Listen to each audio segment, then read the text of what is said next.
Hola chicos, buenas tardes. Espero que todos estén bien. Espero que sigan estudiando la improcedencia sobre todo. Es un tema no sencillo, no fácil. Es prácticamente, yo diría yo que es como la suspensión, es de casos, es casuístico. Es decir, de acuerdo a lo que se va presentando día a día. Demandas distintas, demandas raras, demandas con nuevos actos que nunca habíamos visto, y entonces la improcedencia se va configurando en unos casos sí y en otros casos no.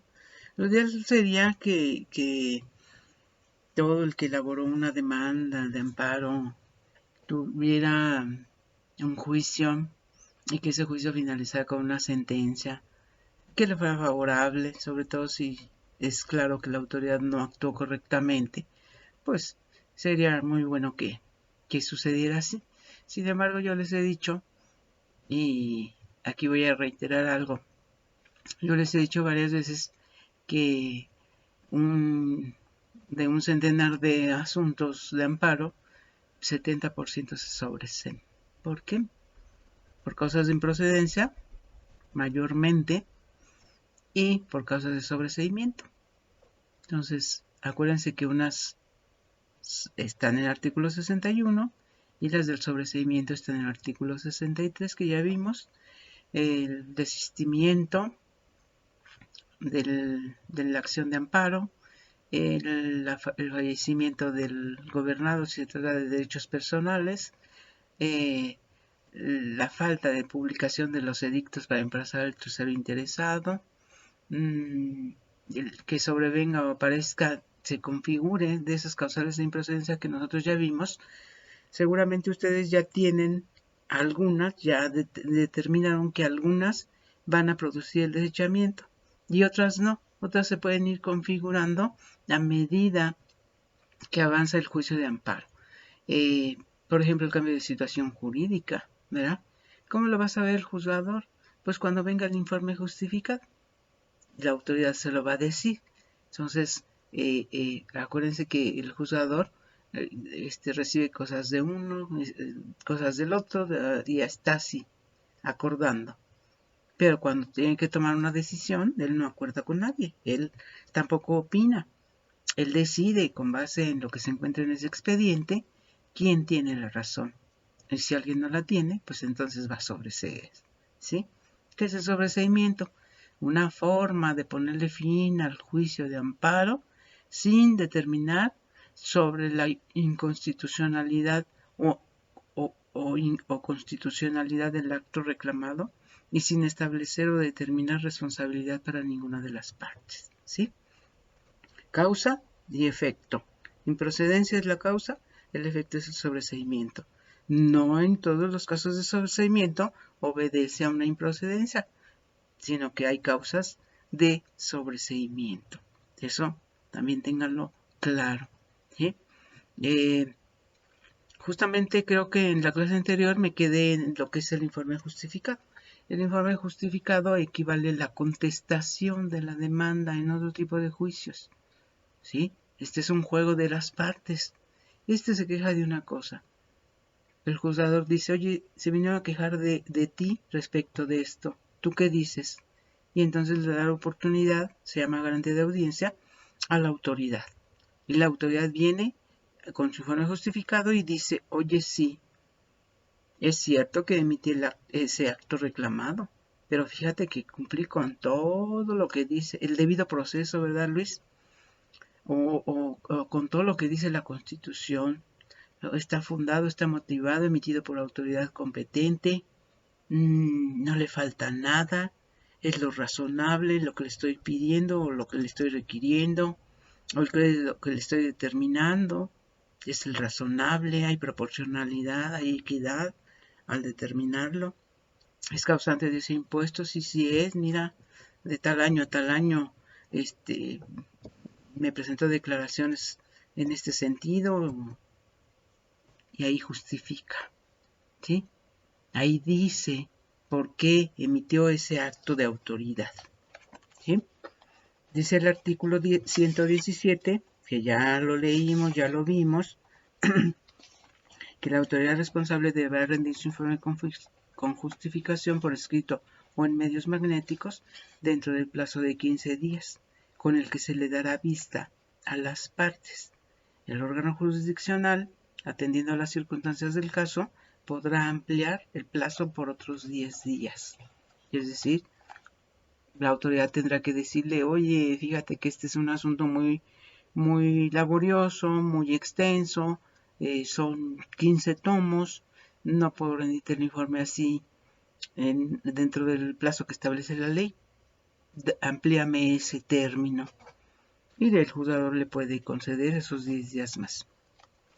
Se requiere que ese informe justificado se exhiba o se rinda con una cierta temporalidad que dé oportunidad a que el gobernado pueda tener conocimiento del mismo. Y la ley prevé que serían 8 días, ¿sí? Así lo establece.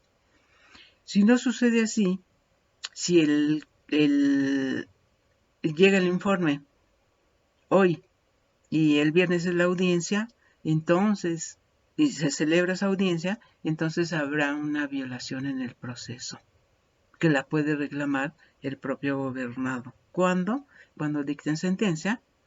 Si les es desfavorable, entonces combatirá la celebración de la audiencia o los acuerdos tomados en la audiencia más la sentencia, por violaciones que hubo durante ese procedimiento. Es decir, no tuve oportunidad de conocer el informe justificado, no se respetó el plazo de 8 días que prevé la ley. Dice, entre la fecha de notificación al quejoso del informe justificado y la de la celebración de la audiencia constitucional, deberá mediar un plazo de por lo menos 8 días. De lo contrario, se acordará diferir o suspender la audiencia según proceda, a solicitud del quejoso o del tercero interesado.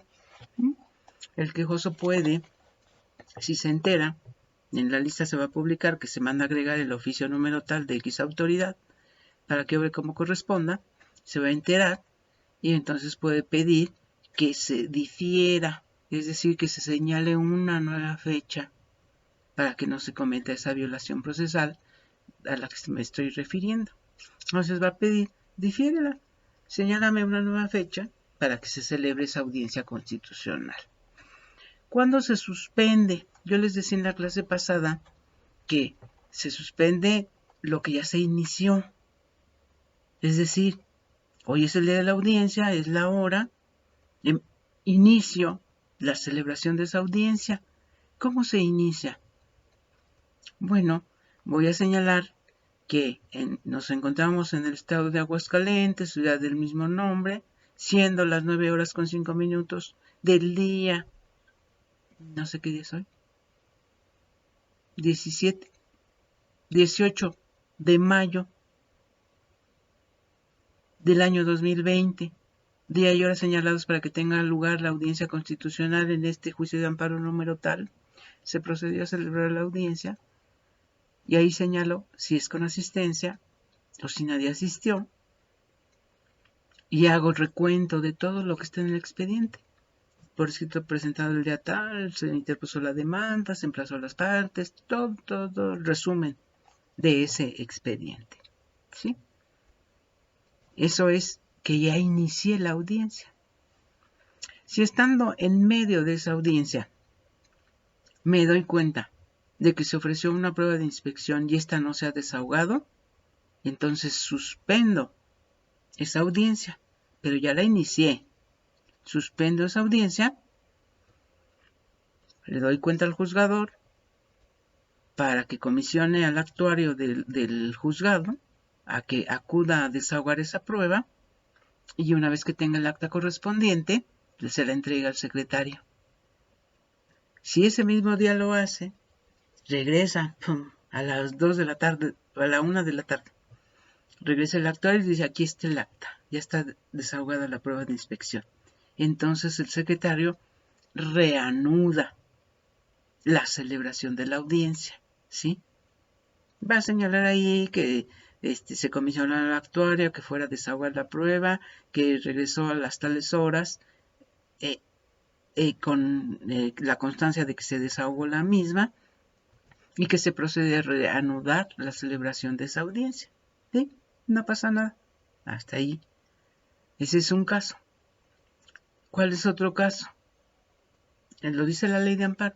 ¿Cuál es el otro caso?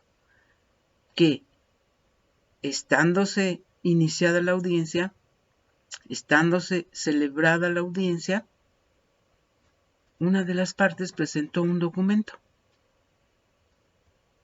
y su contraparte, que puede ser el tercero interesado o la autoridad responsable, objeta de falso ese documento, o el propio quejoso objeta de falso un documento que se hubiera exhibido y que obre en el expediente. En ese caso, también se suspende la audiencia y se determina que se nombre perito para que él diga si ese documento es falso o no lo es. Una vez que emite su dictamen ese perito, entonces reanuda, ya no inicia, reanuda la celebración de la audiencia. ¿Sí? Esos dos supuestos son los que contempla la ley de amparo. Bueno, la autoridad responsable ya rindió su informe. ¿Sí? Dice que es cierto el acto reclamado, expone razones de por qué lo emitió, justifica su hacer. Se mandan a agregar esos informes. Si no tienen mayores elementos, pues se mandan a agregar. Si no tienen algo nuevo, se mandan a agregar a los autos para que obren como corresponde. Tratando siempre de respetar ese plazo de 8 días entre que se notifica la existencia de esos informes y la fecha de la audiencia constitucional. ¿Sí? Entonces, yo les decía en esa clase que es precisamente en ese momento cuando la autoridad también puede ofrecer y decir todo lo que le parezca que debe decir. Esto es señalar causas de improcedencia, señalar si hay otro juicio promovido por el mismo quejoso, mismos actos, señalar si el juzgador debe declararse impedido porque sea amigo o enemigo de alguna de las partes, señalar si ese juzgador es competente o no lo es, en competencia jurídica, no en competencia emocional o intelectual, sino en competencia jurídica. ¿Sí?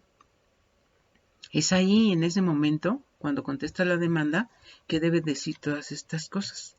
¿Sí? Hace su defensa de su actuación. Esa actuación que le están diciendo que estuvo mal hecha, él hace su defensa. Bueno, pasa el tiempo, ¿verdad? Porque dicen que la audiencia debe ser más o menos en 30 días. Vamos a suponer, pasa el tiempo. De que se presentó la demanda, viene el auto de admisión, las notificaciones, el emplazamiento al tercero, llega el informe justificado. Y todavía hay 15 días para que se celebre la audiencia constitucional. Bueno, ¿qué puede suceder en este plazo? Pues que las partes pueden ofrecer pruebas. Sus pruebas, ¿cuáles son admisibles en el amparo? Dice el artículo 119 que serán admisibles toda clase de pruebas, excepto la confesional por posiciones. Y luego dice las pruebas deberán ofrecerse y rendirse en la audiencia constitucional, salvo que esta ley disponga otra cosa. Sí, en la audiencia constitucional, como yo les decía hace rato, se hace el resumen de todo lo actuado dentro de ese expediente. Un resumen a priorístico. Porque donde va a haber otro resumen va a ser en la sentencia. ¿Sí? En los llamados resultandos. Aquí en la audiencia, que es un acta que se hace hacia lo interno, de esa no le damos copia al quejoso ni a las autoridades, ¿no? Ese es un documento que se queda agregado al expediente y que junto con la sentencia conforma un solo acto procesal. ¿Sí? Entonces, elabora su acta de audiencia, la cosa en el expediente Pero en esa acta de audiencia, que se llama Audiencia Constitucional de Pruebas, Alegatos y Sentencia, se hace el resumen o el reporte de todas las pruebas que obren en autos y quién las ofreció. Ya sabemos que la documental la puede ofrecer el quejoso desde que presenta su demanda. La puede anexar con su escrito de demanda. ¿Sí? Esa, hasta el mismo día de la audiencia puede comparecer y dice, mira, aquí tengo esta prueba documental. La ofrezco como prueba de mi parte y pido que se agregue en autos. Bueno. Acuérdense que las documentales se desahogan por su propia naturaleza, es decir, por la mera existencia de ese documento, se encuentra desahogada una prueba documental. Dice este artículo 119 que la documental podrá presentarse con anterioridad sin perjuicio que el órgano jurisdiccional haga relación de ella en la audiencia y la tenga como recibida en ese acto, aunque no exista gestión expresa del interesado. No, el interesado ya cumplió con ofrecer esa prueba, con presentarla, sabe que se desahoga por su propia naturaleza y sabe también que en la audiencia constitucional se va a hacer relación de esa prueba, porque se hace un resumen en esa audiencia constitucional de todo lo actuado en este expediente. Así esté de gordo o así esté de flaquito, hacemos un resumen de todas las actuaciones que hay allí. Luego agrega, las pruebas testimonial, pericial, inspección judicial o cualquiera otra que amerite desahogo posterior deberán ofrecerse a más tardar 5 días hábiles antes de la audiencia constitucional, sin contar el día del ofrecimiento ni el día señalado para la propia audiencia. Este artículo es muy importante. Esta formalidad, yo diría, para las pruebas documentales, ofrecimiento de pruebas documentales, no hay formalidad alguna. Las puede presentar en cualquier tiempo, inclusive en el día de la audiencia o el día de la celebración de la audiencia constitucional. ¿Sí? A lo mejor la presenta en oficialía de partes, pero a lo mejor comparece y ahí la exhibe. Bueno, nos parece bien.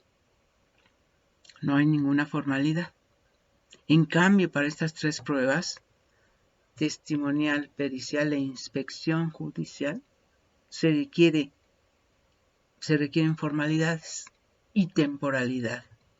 Dice la ley, por lo menos con 5 días de anticipación, sin contar el día del ofrecimiento y el día de la audiencia. ¿Sí? Que no se les vaya. 5 días sin contar este día del ofrecimiento y este día en que se va a celebrar la audiencia constitucional. Bueno, ¿con qué formalidades? Para la testimonial tendrá que haber formulado un interrogatorio. Tendrá que decirnos qué personas está proponiendo como testigos, su nombre y su domicilio, y si él los va a presentar. Y formular su interrogatorio. Para la pericial tendrá que decirnos si designa perito y tendrá que haber elaborado un cuestionario, es decir, una serie de preguntas técnicas que tenga que contestar ese perito. ¿Quién es un perito? Pues una persona que tiene gran conocimiento, dicen, avesada en el tema. Una persona que tiene mucho conocimiento respecto de un tema, generalmente de un tema técnico. ¿Sí? Ese señor perito, si el quejoso designa un perito, entonces lo vamos a tener como perito designado por la parte quejosa. Lo vamos a buscar en su domicilio de forma personal para que vaya al juzgado a aceptar el cargo. Hasta allí sería como que la cuestión de la pericial. De los testigos, ¿qué le vamos a decir? Que solamente se te admiten 3 testigos por cada uno de los hechos que hayas expresado en tu demanda de amparo. 3 testigos por cada uno de los hechos. Si a él le parece, hizo 10 o formuló 10 hechos, los fue enumerando y solamente me ofrece testigos para los hechos 1, 3 y 5, perfecto. El gobernado decide qué es lo que quiere acreditar con el desahogo de esa prueba. De ahí que las pruebas tienen que ser idóneas, pertinentes, congruentes con el tema que se está tratando. Y luego no puede sustituir una prueba con otra. Por ejemplo, que quiera una pericial para acreditar que es propietario de un inmueble. Eso se acredita con una documental. ¿Sí? O que quiera acreditar algo mediante un testigo que debe acreditar con otro tipo de prueba. Entonces, tiene que ser la prueba idónea. Tienen que ser preguntas congruentes. Esas preguntas, independientemente de cómo las formule, que ya ven ustedes que en materia laboral generalmente dice que diga si es cierto como lo es. Pues si es cierto, pues ¿a qué le estás preguntando? Que diga si es cierto como lo es, ¿qué? No, que diga tal cosa, que diga si le consta y después cómo es que le consta. ¿Sí? Entonces, esas preguntas, independientemente de cómo las formulen, del número de preguntas que sean, el juzgador las va calificando de legales de conformidad con el Código Federal de Procedimientos Civiles. Es decir, que tiene que estar enterado de cuál es la litis para saber si es la prueba idónea, si lo que está preguntando tiene que ver con el problema que se va a resolver, porque si no tiene nada que ver con ese problema o con esa litis, pues no es una prueba idónea. ¿Sí?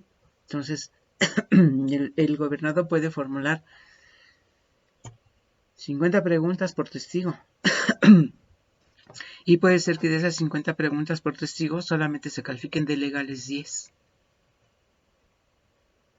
De conformidad con el Código Federal de Procedimientos, no son válidas aquellas pruebas que conllevan la respuesta. No son válidas las preguntas que tienen que se refieren a una prueba distinta. ¿Sí? Con una testimonial no voy a sustituir a una documental. O con una pericial no voy a sustituir una testimonial. Eso es lo que se llama congruente. Tiene que ser de acuerdo con la litis planteada y de acuerdo con lo que quiera acreditar el gobernador. Si es en materia agraria, pues será un perito agrónomo, ingeniero agrónomo, que sepa de tierras, que sepa de medidas, que sepa cómo se miden los linderos, que sepa cómo se llaman las barreras que diferencian un terreno de otro, que sepan si un pozo artesiano es pozo artesiano o no lo es, que sepan si ese pozo nutre de agua al vecino de la derecha, al de la izquierda o al del fondo, ¿sí? Es decir, que tengan plenos conocimientos en la materia de la que se trata o va a versar el juicio de amparo, ¿sí? Entonces, acuérdense bien. Pruebas. ¿Cuáles se admiten? Todas, menos la confesional de posiciones. Y yo les decía en la clase anterior, ¿por qué esa no se admite? Porque si el gobernado la ofrece, la va a ofrecer a cargo de la autoridad responsable. Es decir, la autoridad responsable es la que tendría que acudir al juzgado de distrito a que se le hicieran las preguntas correspondientes, las posiciones, y eso no es factible. Porque dice la jurisprudencia de la Suprema Corte, oye, no puedes distraer a una autoridad para que venga a desahogar una prueba por posiciones. No, si él ya en su informe justificado confesó. La confesional se desahoga con el informe justificado, donde está diciendo si es cierto o no es cierto. Y luego, ¿por qué lo hice? Si es cierto, ¿por qué lo hice? ¿Sí? Por eso no se permite la confesional por posiciones.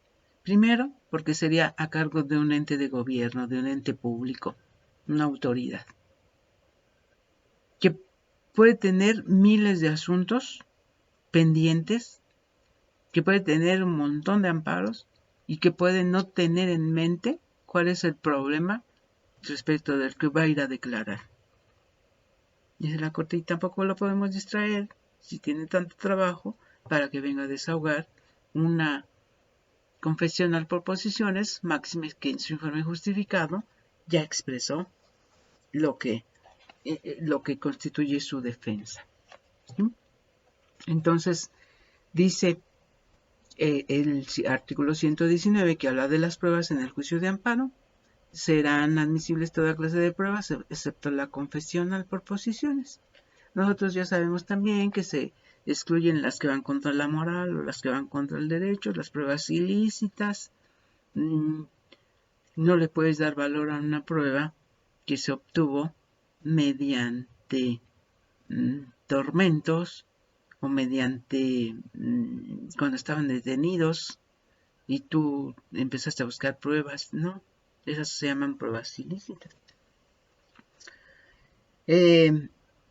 Entonces acuérdense bien, 5 días sin contar el día del ofrecimiento ni el día de la audiencia. 5 días hábiles. Agrega este artículo, este plazo no podrá ampliarse con motivo del diferimiento de la audiencia constitucional. Si la audiencia se difiere porque faltó una constancia de notificación a una autoridad, o porque no se emplazó al tercero, o porque no habían transcurrido los 8 días para que tuviera conocimiento del informe justificado, eso ni lo piensen. Eso nos da una nueva oportunidad de ofrecer la prueba, estas 3 pruebas, pericial, testimonial e inspección. Muchos creen que porque se difirió de oficio, el juzgador se da cuenta de que falta algo y difiere de oficio. A eso se llama de oficio, él solito, sin que se lo pidan. Y para no cometer una violación procesal, porque tiene que cuidar el procedimiento, para no cometer una violación procesal, difiere, hace un acuerdo donde dice, en virtud de que no se encuentra debidamente integrado el presente expediente de amparo, toda vez que falta la constancia de notificación de la autoridad tal, autoridad foránea, vamos a decir, se difiere la audiencia señalada para el día de hoy y se señalan las 10 horas del día 30 de mayo en curso para que tenga verificativo. Esa es un diferimiento de oficio. Acuérdense que el juzgador también tiene que cuidar el debido proceso y tiene que cuidar el procedimiento del amparo, porque una violación procesal haría que todo ese trabajo que hizo no sirviera para nada. ¿Sí?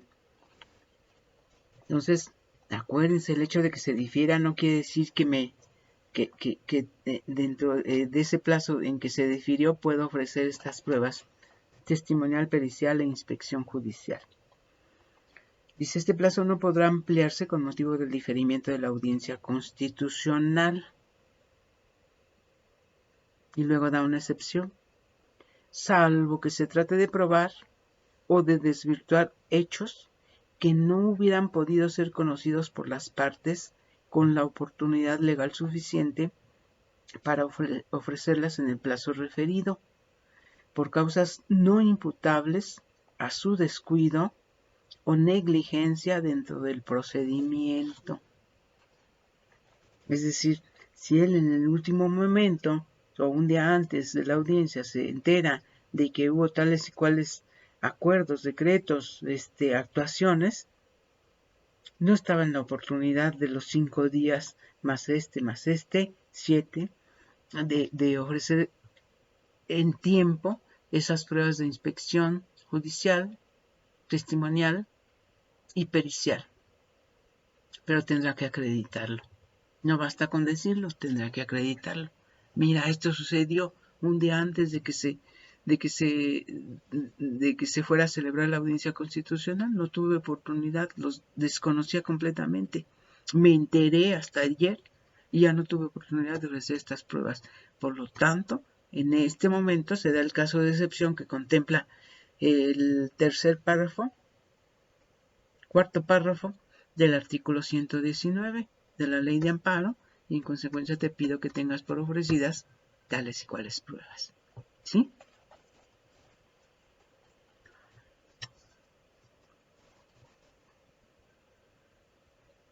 Y luego vienen las formalidades, requisitos.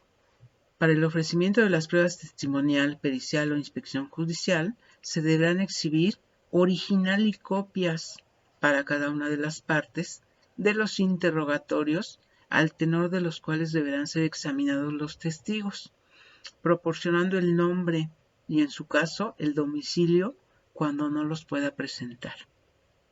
Si él se compromete a que los presenta, entonces queda a cargo de él llevarlos el día de la audiencia constitucional. Si dice que no los puede llevar, entonces, mediante notificación personal, los vamos a requerir para que comparezcan el día de la audiencia a desahogar la testimonial. El cuestionario para los peritos o de los puntos sobre los que debe versar la inspección. No se admitirán más de 3 testigos por cada hecho. ¿Sí? Cuestionario para los peritos. Ese cuestionario debe haber formulado preguntas que le hace al perito para llegar a una verdad técnica. Que diga si es cierto que este terreno mide tanto. Que diga si es cierto si esa barda es nueva. ¿Qué tiempo tiene de haberse puesto ahí? Que diga si está movida y por lo mismo invade mi terreno. Esas cuestiones técnicas son las que va a desahogar un perito, ¿sí? Yo les digo, tenemos ahí la empresa esa donde venden carne de perro ahumada que huele bien feo.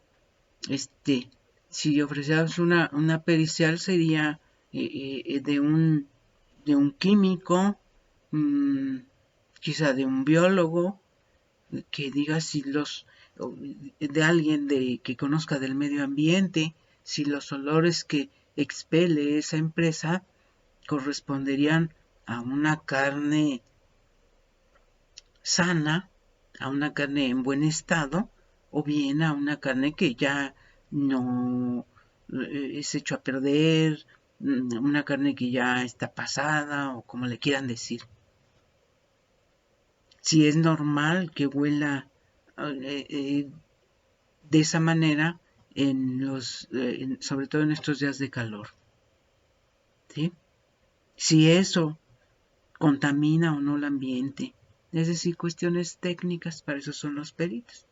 Y algo que nosotros tenemos bien claro, una pericial en derecho nunca se va a admitir. ¿Por qué? Porque el juzgador es perito en derecho. ¿Sí?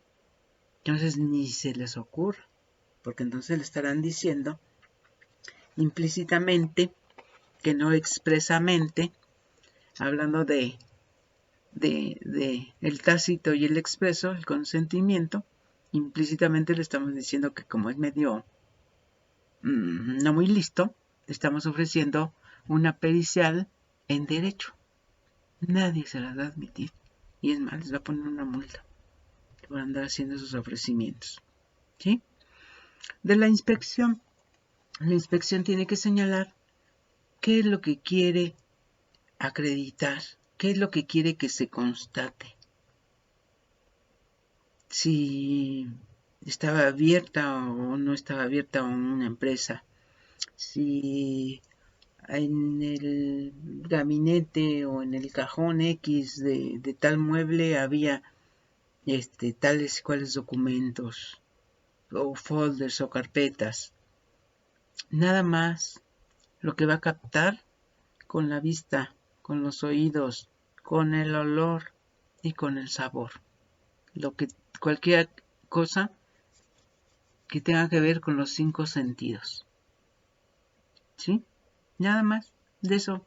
Sí, fui y estaba abierto. Sí, fui y había violación de la chapa de la puerta. Sí, fui y era todo un desorden. Sí, fui y busqué en la gaveta tal y encontré un folder a nombre de El Quejoso. ¿Sí? En materia laboral se da mucho eso, ¿verdad? Que le dicen que vaya y busque el actuario el nombramiento de ese trabajador para constatar que sí es un trabajador de esa empresa, cuando el patrón niega que exista relación laboral entre él y ese trabajador que lo está demandando. Bueno, dice este artículo que cuando falten total o parcialmente las copias a que se refiere el párrafo anterior, copias. Nos vamos a lo que dice el artículo 110. Así como presentaste una copia de la demanda para cada una de las partes, también aquí vas a presentar una copia para cada una de las partes. ¿Qué se hace con esos documentos, esa pericial y sobre todo con la testimonial, las preguntas en el interrogatorio? Se guarda. Ese se guarda en un sobre, se cierra el sobre y se guarda en la caja fuerte del juzgado. ¿Sí? ¿Para qué? Pues para que no sepan las preguntas y no se preparen, que no sean testigos preparados previamente. Cuando llegue el momento de la audiencia, ¿qué es la audiencia? Audire, oír. Vas a oír a las partes. Y ahí te voy a formular la pregunta, la voy a calificar de si es legal o no lo es, si tiene que ver con la litis planteada, y entonces como te leo la pregunta, te voy a pedir una respuesta a esa pregunta, ¿sí? ¿Qué van a hacer las demás partes? Pueden repreguntar. Es decir, le hacen otra pregunta relativa a lo mismo, pero planteada de diferente modo, para ver si cae en contradicción o no. ¿Sí? Entonces, eso se hace en vivo, se hace de persona a persona, están ahí acudiendo al mismo juzgado. Aquí estuviéramos, si fuéramos nosotros, pues yo sería la oficial, estaría el secretario, estaría el quejoso, el delegado de la autoridad responsable, el tercero interesado. Aquí estaríamos todos estaríamos escuchando lo mismo. Yo no puedo calificarla, la va a calificar el secretario. Yo nada más escribo, y entonces le da, después de formular la pregunta, le da el uso de la palabra al testigo, y al que ya se le tomaron sus generales, se dice, cuántos años tiene, de dónde es que estudió, dónde vive, en qué trabaja, todas esas cuestiones, y se le conmina a que se produzca con verdad, ¿sí? Entonces, todo eso lo hace previamente el secretario, después le formula la pregunta. Entonces, las preguntas, el interrogatorio se guarda y se obtiene, se saca del archivo del señor juez el día de la audiencia, se abre delante de todos los que comparecieron y se leen las preguntas y se van calificando. Y voy haciendo de una en una. Puedo calificarlas genéricamente, cuáles y cuáles no. O puedo ir de una en una, la califico de legal y la hago. La formulo al testigo, el testigo contesta y yo escribo la respuesta de esa pregunta. ¿Sí? Entonces, tiene que, dice aquí el 119, que es un poco extenso, cuando falten total o parcialmente las copias a que se refiere el párrafo anterior, se requerirá al oferente para que las presente dentro del plazo de 3 días. Si no las exhibe, se tendrá por no ofrecida la prueba. ¿Sí? Entonces, copias, una para cada una de las partes, que sobren, no que falten. Si no cumple con ese apercibimiento, entonces se tiene por no ofrecida la prueba. ¿De qué se trate? El órgano jurisdiccional ordenará que se entregue una copia a cada una de las partes para que puedan ampliar por escrito, en un plazo de 3 días, el cuestionario, el interrogatorio o los puntos sobre los que deba versar la inspección, para que puedan formular repreguntas al verificarse la audiencia. Lo más normal, lo más común, es que el cuestionario sí se pueda ampliar. Respecto a la inspección, incluso pueden comparecer las otras partes que no sea el oferente de la prueba, pueden comparecer todos y decir, también quiero que se asiente, no solamente que olía a perro, que olía a oso, o que había huesos de animal, o que X, ¿sí? Pueden agregar lo que crean que es importante para la solución del conflicto. Y del cuestionario, pues sí, es un perito, se supone que ese perito tiene que ser total y absolutamente imparcial. Si el perito es amigo, es enemigo, es asesor, le ha hecho otros trabajos a este oferente de la prueba, es decir, al que ofrece la prueba, entonces no puede ser imparcial y se tiene que declarar impedido. Tiene que ser un perito imparcial, es decir, que no tenga interés en que mi amigo gane, ¿sí? Yo nada más voy a decir lo que sé, la verdad respecto de esto que me están preguntando, pero sin tendencia de procurar que mi amigo fulanito de tal, que es el que me propone como testigo, sea el que gane el asunto, ¿sí? Bueno,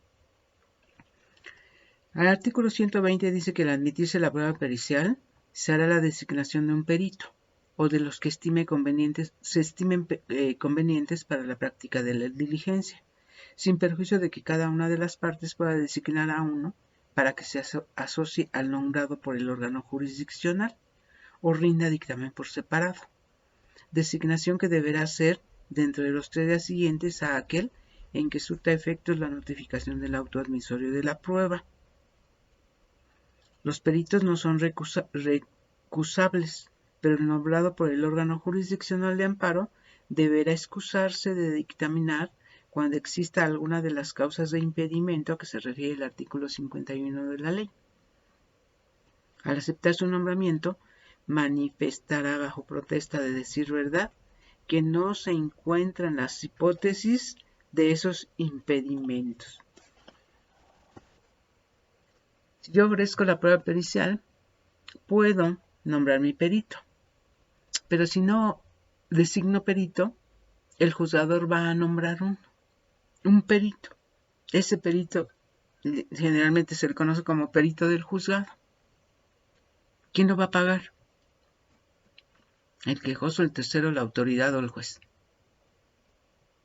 Bueno, no se metan en problemas. Antiguamente ese era un problema muy serio. ¿Por qué? Pues porque eran cargos honorarios. Si nosotros designábamos un perito o un maestro de la autónoma, tenía que hacer trabajo gratis, porque no había presupuesto para. Ahora ya hay presupuesto. Entonces el problema ya se dejó de ser problema. Ya hay presupuesto y entonces ese perito nombrado por el juez de distrito va a tener su pago por parte del Poder Judicial de la Federación. ¿Sí? Pero entonces, el que ofreció la prueba puede tener la duda de si le va a ser favorable o desfavorable. Es un perito del juzgado. No es el perito de su parte. Es un perito del juzgado. Y entonces puede tener duda. Bueno, él puede nombrar a su perito. El tercero puede nombrar a su perito. La autoridad responsable puede nombrar a su perito. ¿Sí? De entre todos ellos, el juzgador va a tener que sacar la verdad. Y ahí tienen que no es un trabajo sencillo el del juzgador. Es un trabajo realmente difícil encontrar la verdad. Imagínense 10 mujeres discutiendo por un tema, un solo tema. ¿Cómo sacamos la verdad? Más cuando hablamos de religión o de política. ¿No? No digo que de moda. Pero cuando hablamos de religión y de política no se hace que dónde quedó el hilo, el principio de esta madeja, la punta de esta madeja. Se hace difícil, ¿no? Muy difícil. Para el juzgador es difícil. Sin embargo, tiene que encontrar una verdad y tiene que respaldarla en las pruebas que ofrezcan u ofrecidas por las partes. ¿Sí? Bueno, les decía yo que los peritos no son recusables, pero el nombrado por el órgano jurisdiccional debe declararse impedido si es que está en alguno de los supuestos, que sea amigo, enemigo, asesor, que haya trabajado anteriormente con esa persona, que le haya dado consejos, asesor, amistad estrecha, enemistad manifiesta.